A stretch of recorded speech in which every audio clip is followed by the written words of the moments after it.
Magluluto nga muna ako ng rice dito sa aming rice cooker at ng nilagang itlog para ilahok sa aking lulutuin ngayon.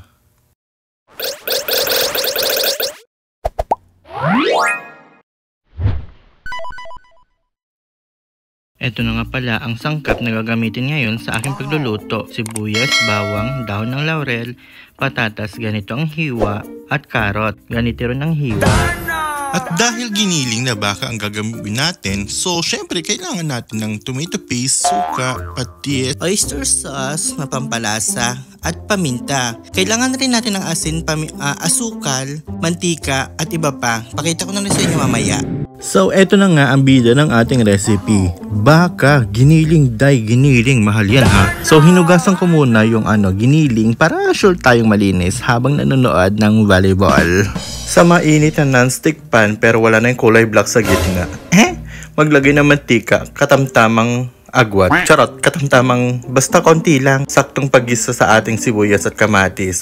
Anong kamatis? Bawang, baklaka. So ayan yung kamatis. Hiniwa ko lang siya ng very maliliit.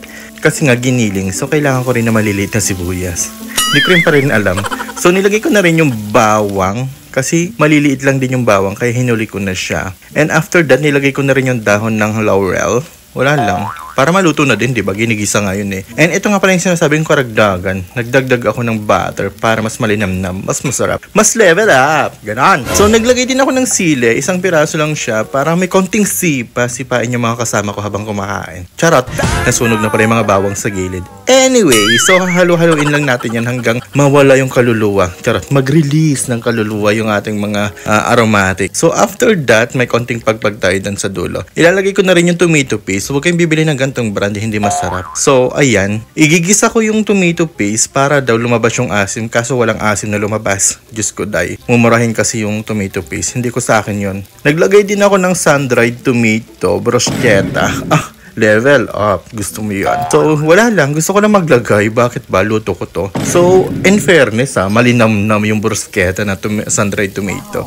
So, anyway, ayan na nga. Hahalo-haloin lang natin pag mimixin natin yung tomato paste saka yung bruschetta sun-dried tomato. And then, pag nahalo na, ilalagay na natin yung ginelang. Tapos, halo-haloin natin, pakakapitin natin yung sun-dried tomato and the tomato paste sa giniling natin para mas bongga. O, diba? Ayan. Kung medyo ganyan na, medyo tinamad pang maghalo, diba? Naglagay na rin ako ng patis para minsanan ng paghahalo. Yun din naisip ko sa huli na. And naglagay din ako netong, ang tawag dito, oyster sauce. Konti lang, mga isang kutsara, ganun. Depende sa inyo kung kaya gano'ng dami lagay nyo. And nag-sprinkle din ako ng paminta. Yes, sprinkle yun. Hindi ko alam kung bakit. Konti lang nailagay ko. Anyway, parang nagdagdag rin naman ako at the end. And nilagay ko na rin yung patatas and the carrots para maluto na sila ng sabay-sabay, no?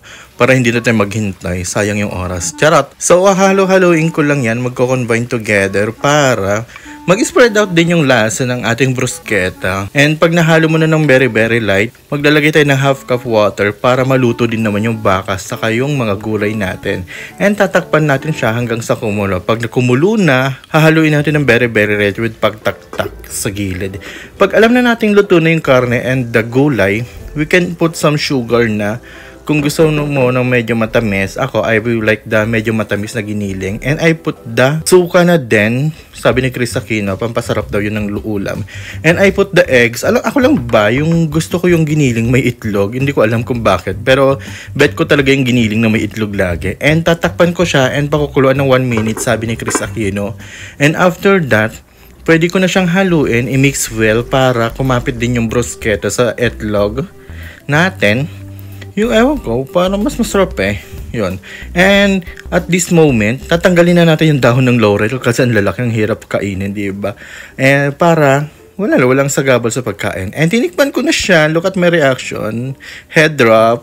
Sarap, bongga. So, that's it. Tapos ng ating simpleng giniling. And with that, mga kapichi, thank you so much for watching. Sana nag-enjoy kayo at may nakuha kayong ideas sa akin. It's me, Javi again. Thank you so much. See you in the next vlog. Bye-bye!